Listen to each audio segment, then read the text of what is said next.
معاهدة الصداقة والتعاون وحسن الجوار التي أبرمها فخامة الرئيس عبد العزيز بوتفليقة مع الرئيس الإيطالي تشامبي في 2003. لنا كذلك قرابة 50 اتفاقية ثنائية في كل الميادين، والحديث أو المحادثات دارت حول قضيتين أساسيتين. الأولى هي العلاقات الثنائية، وكانت لنا الفرصة أن نسجل بارتياح مستواها وحجمها، وأن نعبر كذلك على عزم الطرفين في استغلال العديد من الفرص التي لا تزال موجودة، سواء في الشراكة الاقتصادية والتنويع الاقتصادي الجزائري، أو في مجال المحروقات، أو في قطاعات أخرى. كان كذلك لنا أن نتفق على تعزيز علاقاتنا في المجال الأمني وفي مجال مكافحة جميع أنواع الجريمة المتنوعة، وهذا خاصة ما بين وزارتي الداخلية للجزائر وإيطاليا. كان كذلك للملف الليبي قسط كبير في المحادثات، وكما تعلمون أصدقائنا الإيطاليين يحضروا نفسهم لاستقبال ندوة في باليرمو، وستكون الجزائر موجودة في هذه الندوة، فتبادلنا كذلك آرانا ومعلوماتنا، ولحينا من الجهتين على العزم الكبير لإنجاح هذه الندوة، وكذلك لمساعدة أصدقائنا وأشقائنا الليبيين للوصول إلى حل سلمي إن شاء الله في أقرب وقت ممكن. بطبيعة الحال هذه النقطتين الأساسيتين أو الملفين الأساسيين في المحادثات التي جرت اليوم، كانت لنا الفرصة كذلك للإشارة إلى قضايا الجوار في الساحل، إلى الهجرة الغير الشرعية، وهذا محتوى تدخلي الافتتاحي. وأترك الآن الفرصة للتدخل الافتتاحي للسيد رئيس مجلس الوزراء الإيطالي، فليتفضل مشكور.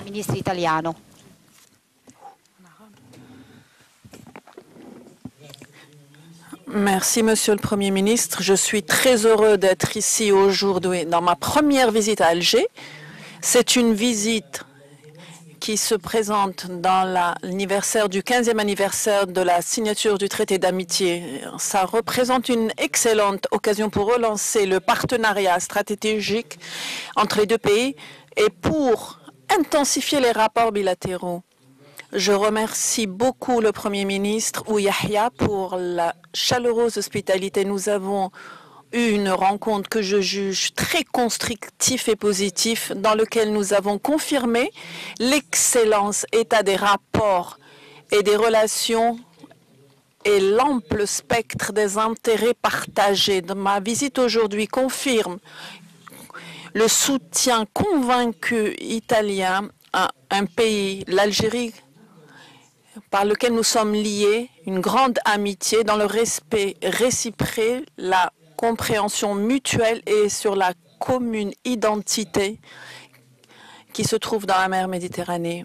L'Algérie représente notre premier partenaire commercial en Afrique et dans la région MENA, et l'Italie en absolu le premier partenaire commercial de l'Algérie. La collaboration économique, commerciale et industrielle est un aspect qualifiant et indéniable de cette coopération. Je pense en particulier à certains secteurs absolument stratégiques tels que l'énergie et les infrastructures. Notre interéchange s'est intensifié récemment. Il dépasse les 8 milliards en 2017, mais nous espérons que par rapport aux projets sur lesquels nous avons raisonné, cet interéchange puisse dépasser les 10 milliards. L'Italie est prête à contribuer avec des investissements et collaborations industrielles à la stratégie algérienne de diversification de l'économie, et elle est confiante dans le dialogue constant et constructif et puis s'ouvrir de nouvelles perspectives perspectives pour l'inter-échange, pour la protection des consommateurs et à la faveur des travailleurs algériens. Avec le Premier ministre, comme cela a été dit, nous avons parlé aussi beaucoup de la Libye, la consolidation institutionnelle, le développement économique et social du pays. Ce pays est limitrophe par rapport au pays qui nous accueille. Cela-ci peut se faire à travers un dialogue inclusif et de réconciliation qui soit guidé par les Nations Unies dans le respect des prérogatives qui sont propres au peuple libyen. Dans cet esprit, je tenais à illustrer à nos invités que l'Italie a proposé la conférence de Palerme fixée au 12 et 13 novembre en invitant les principaux porteurs d'intérêts, partenaires régionaux et internationaux. Et il est fondamental que la communauté internationale, et donc l'Algérie, qui est un pays pleinement impliqué dans ce consensus, je suis ravie qu'il y ait eu une adhésion à l'invitation que nous avons faite.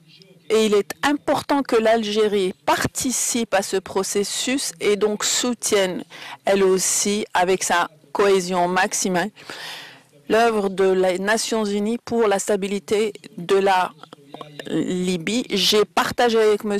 Yahya ses objectifs et je voudrais aussi, j'ai désiré que l'Algérie puisse assurer cette contribution et qu'elle continue à donner la direction dans le processus démocratique que nous espérons tous pour la Libye. Nous espérons aussi pour la coopération dans le secteur migratoire, la position géographique de l'Italie et l'Algérie. Elles connaissent bien l'importance d'une gestion intégrée des flux migratoires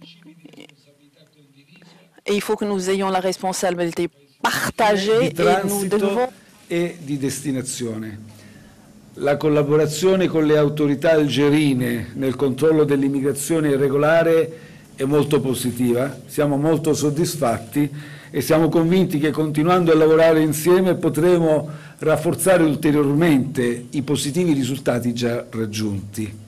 Per quanto riguarda la collaborazione in materia di rimpatri, confido che uno sforzo congiunto possa assicurare ulteriori progressi in termini di maggiore efficacia degli accordi già raggiunti e già vigenti. Un ultimo pensiero e considerazione va per la collaborazione nell'ambito della sicurezza. Siamo molto lieti della cooperazione bilaterale su questo fronte, è una collaborazione ad ampio spettro che riteniamo opportuno rafforzare ulteriormente per affrontare efficacemente le sfide comuni, come in particolare la lotta al terrorismo e il contrasto dei traffici di esseri umani. Grazie. Sì. كما اتفقنا عليه مع الإطارات المنظمة فالآن المجال مفتوح لسؤالين من الصحافة الجزائرية وسؤالين من الصحافة الإيطالية. تفضل.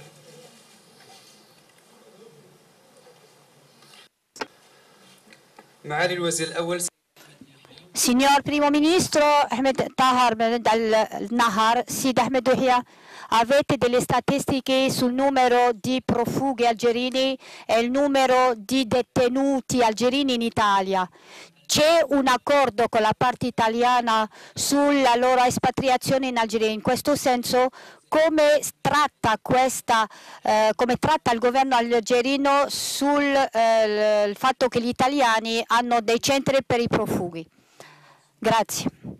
Quello che chiamate Harraga, che è l'immigrazione illegale, ha avuto meno di 10 minuti in 3 ore di colloquio bilaterale. Ci siamo basati sulle questioni economiche e quello della Libia. Per rispondere a lei, signore, in Italia ci sono più di 40.000 algerini che soggiornano in modo regolare in Italia senza problemi.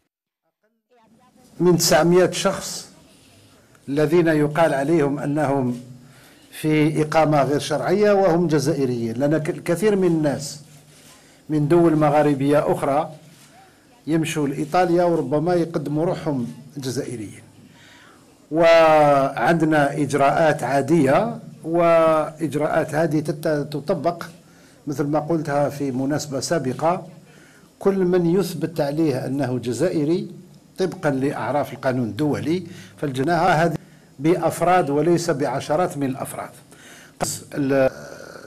الغير الشرعية ما جاتش في الحديث بعضنا بعض يعني كتسيير لهذه الأزمة اللي وجدت على مستوى المحيط أو البحر الأبيض المتوسط.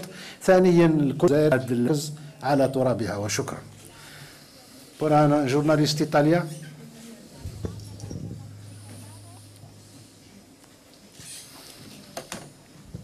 Buonasera, Roberto Ginza, TG1. Buonasera, inizio dal primo ministro Bouyakia, a cui chiedo Palermo nazionale sulla Libia.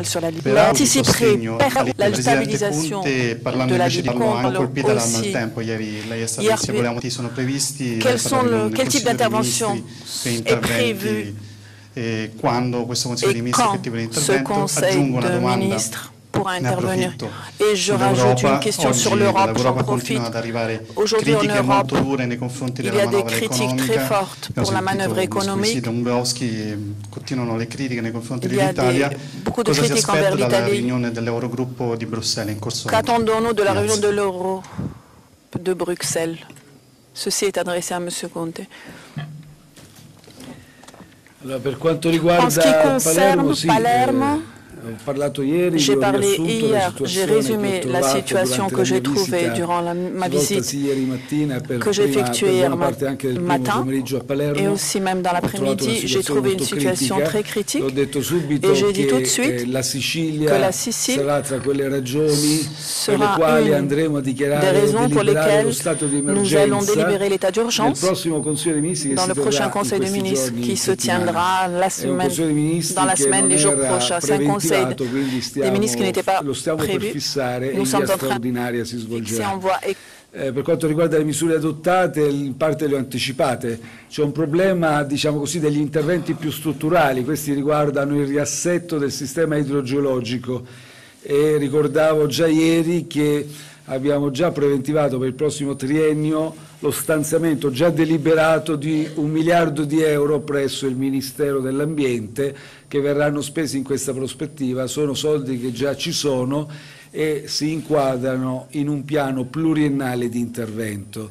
Ovviamente per quanto riguarda lo stato di emergenza andremo a deliberare anche delle somme da spendere rapidamente per ripristinare il sistema viario e per i primi più urgenti interventi che le regioni che sono state funestate dal maltempo potranno adottare quanto prima per ristabilire e per ripristinare le condizioni di vita ordinarie, economico, sociale e via discorrendo. E adesso sulla somma non mi fate delle domande perché stiamo proprio in queste ore cercando di ovviamente ampliare il plafond a disposizione, ma l'ho già detto, comunque le somme che delibereremo nel prossimo Consiglio dei Ministri sono delle prime somme. Sicuramente non saranno sufficienti, ma saranno senz'altro utili per avviare tutti gli interventi urgenti. Poi dovremo ovviamente ricorrere ad altre risorse che stiamo reperendo. La rispondo anche sulla seconda domanda che riguardava l'Europa, giusto per non dimenticarci l'Europa anche se siamo in Africa, ma io le rispondo, nel senso che non mi vorrei ripetere. Conoscete la posizione del governo italiano, una posizione che io riassumo in quanto indirizzo politico generale. Ci sediamo con le interlocuzioni europee, siamo disponibili a un dialogo franco e costruttivo. Quindi non mi sento di rispondere ogni volta a dichiarazioni che vengono fatte, anche se provenienti dagli interlocutori europei. Non c'è nulla di nuovo, rispondiamo con gli atti ufficiali e ci sediamo nelle sedi formali. Non mi costringete a rispondere a ogni dichiarazione che viene fatta, anche perché alcune di queste dichiarazioni me le hanno fatte leggere, parlo in particolare di quelle di Moscovici, sono dichiarazioni che riguardano un po' il dibattito politico in corso, che è un dibattito politico appassionante, ma non hanno nulla a che vedere con l'azione istituzionale svolta dalla Commissione europea. Quindi quando lei mi chiede di rispondere a Moscovici, se dobbiamo fare, coltivare e alimentare il dibattito politico, semmai avvantaggiandoci anche rispetto ai tempi delle elezioni della campagna politica europea, potremmo anche anticiparlo. Ma evidentemente non credo che Moscovici in quanto commissario europeo, debba, come dire, partecipare a questo dibattito. La libertà delle idee è importante, però io mi aspetto da un commissario europeo che sia molto cauto nelle valutazioni che hanno una chiara incidenza e una chiara coloritura politica. Voglio parlare con la Commissione europea nelle sedi appropriate, in quelle sedi ribadirò punto per punto la nostra posizione. Non voglio neppure immaginare che la Commissione europea però sia condizionata da valutazioni di ordine politico che riguardano, come dire, prospettive che sono inappropriate da discutere in sede istituzionale. نجاوب على سؤال زميل صديقنا وضيفنا الصحفي الإيطالي فيما يتعلق بمشاركة الجزائر لندوة باليرمو على ليبيا. من اليقين ستشارك الجزائر وسيعود للسيد رئيس الجمهورية اللي هو مسؤول السياسة الخارجية في الجزائر أن يعين من يمثله، لأن الدعوة موجهة إلى شخصه الكريم. الشيء اللي نضيفه وأن الوفد الجزائري اللي يشارك في ندوة باليرمو سيعمل بجانب السلطات الإيطالية لإنجاح هذه الندوة ولإقلاع مسار الحل السلمي في ليبيا، وإن شاء الله تكون هذه الندوة متوجة بنتائج مرضية لكل الدول التي تهتم بليبيا وفي صالح الشعب الليبي شقيقنا وجارنا. تفضل. محمد جرادة، قناة الحرة. سؤالي للسيد ويحيى وجوزيبي، هل هناك يبدو أن هناك توافق جزائري إيطالي حول قمة باليرمو على خلاف ربما قمة باريس؟ أولا، هل باريس فرنسا ستحضر في القمة؟ ثم موقف حول الانتخابات في ليبيا، أتحدث عن الانتخابات، هل توافقون تأجيلها؟ ثم مشروع نزع السلاح من الميليشيات. السؤال الثاني ونفس الموضوع هو الهجرة غير الشرعية. ما هي الآليات بشكل دقيق، ما هي الآليات لا نقول القضاء ولكن تخفيض الهجرة غير الشرعية في حوض البحر الأبيض المتوسط؟ شكرا. فيما يتعلق بسؤالك الخاص بندوة باليرمو، أولا الجزائر ماهيش هنا باش تحدث على مواقف دول أخرى أو حتى على ما يكون محتوى الحل السلمي للقضية الليبية، لأن نذكرك أن المبدأ المحوري للموقف الجزائري تجاه قضية ليبيا يرتكز على نقطتين. أولا، احتواء القضية الليبية من طرف الليبيين وعليهم إقرار الأجوبة على الأسئلة على سبيل المثال اللي تفضلت بها. ثانيا، دعم جهود الأمم المتحدة التي تبلور العالم بإسره بما في ذلك الجزائر. إذن هذا اللي نكتفي به فيما يتعلق بالتعليق المسبق على ندوة باليرمو. الآن فيما يتعلق بالهجرة الغير الشرعية، إذا كانت تسألني عن العلاج ما بين الجزائر وشركائها في العالم، ربما مناسبة باش نوضح لكم أن بلادنا عندها اتفاقيات منذ في بعض الحالات كاين اتفاقيات اللي يرجع عهدها إلى 25 سنة، وهي اتفاقيات تقنن عودة الجزائريين الغير مرغوب فيهم من دول أخرى. هذه الاتفاقيات تبنى على ما يلي: أولا، إثبات حالة وجود غير شرعي. ثانيا، إثبات أن الشخص المعني جزائري، وهذا فيه علاقة عادة مع مصالح الأمن الجزائرية، مصالح الشرطة، ليدونتيفيكاسيون جوديسيار، لي زامبرانت إلى آخره، أشياء عديدة تستعمل في هذا المجال. تثبت هذه الحالات، الجزائر تعتبر من واجبها تستلم أبنائها، وهذا نقدر نأكد لك ما عندنا مع أي بلد كان حملة منظمة. سمعت وقريت العديد من التعاليق بعد زيارة السيدة ميركل من ألمانيا للجزائر، بعض العناوين جعلت من هذه القضية يعني برنامج استثنائي. لا، فيه عمل مستمر يأتي ربما في أسبوع ب15 من الناس ترجع من بلد أو بلد آخر، والأمور مستمرة. الآن سؤالك الثاني أو الشطر الثاني من سؤالك حول الجالية، كيف يمكن أن نتصور القضاء على هذه الظاهرة في البحر الأبيض المتوسط؟ لا، هنا كذلك للجزائر خطاب وموقف، وأننا يجب أن نصل إلى تجفيف منابع الهجرة الغير الشرعية. هناك بلدان من الساحل على سبيل المثال، من شرق إفريقيا، تأتي منها آلاف من الناس لهارب من أزمة وحرب، هارب من أزمة وحرب، لهارب من المجاعة، هارب من المجاعة. فالجواب في علاج هذه المشاكل، على سبيل المثال نتحدث على قضية ليبيا، حل معضلة ليبيا يساهم في استقرار ليبيا أولا وجوارها ثانيا.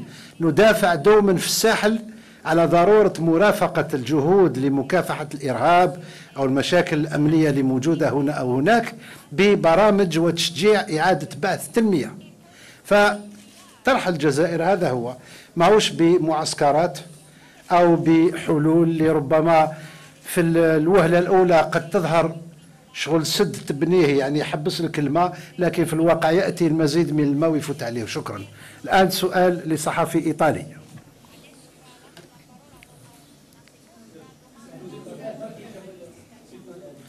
Faut respecter les règles du jeu. Buonasera, sono Marvin Ceccato dell'Agenzia Italia. Chiederei al Presidente Conte di continuare ad avere uno sguardo sulla nostra politica interna. Sappiamo che il Governo si appresta a porre la fiducia sul DL Sicurezza e mi chiedo se si nutrono dubbi sulla possibilità che ci sia un impatto sulla maggioranza a fronte di questa decisione, così come sulla prescrizione. C'è stata polemica fra le due forze contraenti del patto di governo. Ritiene che si possa arrivare velocemente ad una soluzione, forse con dei cambiamenti alle norme proposte? Confido che si arrivi a soluzione sia per la prima questione che per la seconda. Sulla prima questione sì, stiamo valutando in queste ore, questa sera quando rientrerò ci aggiorneremo senz'altro per quanto riguarda la decisione di porre la fiducia. Sapete che porre la fiducia per un governo non è mai una decisione da prendere a cuor leggero, vengono valutate tutte le circostanze e quindi stiamo sicuramente valutando su questa decisione. Ci riserviamo ancora sino all'ultimo però di una soluzione definitiva. In particolare poi domani dovremo scioglierla, domani mattina presto dovremo scioglierla. Avrà un impatto? È anche un modo, voglio dire, quando c'è una particolare attenzione, si crea una particolare situazione parlamentare per richiamare, come dire, a responsabilità e consapevolezza tutti coloro che partecipano al voto, tutti i parlamentari che sostengono le forze di maggioranza. Nulla di drammatico, ma sicuramente un passaggio molto responsabile, molto serio e, ripeto, su quest'ultimo punto ci riserviamo sino all'ultimo la decisione finale. Per quanto riguarda il secondo aspetto della prescrizione, anche questo lo sceglieremo in queste prossime ore, tra stasera e domattina. Il tema è un tema sacrosanto perché il nostro processo penale attraverso la prescrizione è una pronuncia di prescrizione per me equivale a denegata giustizia, perché la fisiologia, un momento dei fatti di rilevanza penale, di merito e successivi interventi legislativi nel corso del tempo ne hanno evidentemente distorto completamente quella che era la vocazione originaria. Su questo quindi riteniamo e sicuramente, essendo anche nel contratto di governo, manterremo il punto. Adesso però consentitemi di rientrare a Roma e di chiamare un attimo a raccolta il Ministro Bonafede con gli altri la migliore per portare a casa un risultato che abbiamo anticipato nel contratto di governo e che anche i nostri alleati, tutti i nostri alleati e quindi le forze che sostengono la maggioranza, non solo il Movimento 5 Stelle ma anche la Lega, si sono dichiarati disponibili a raggiungere. Grazie. Shukran.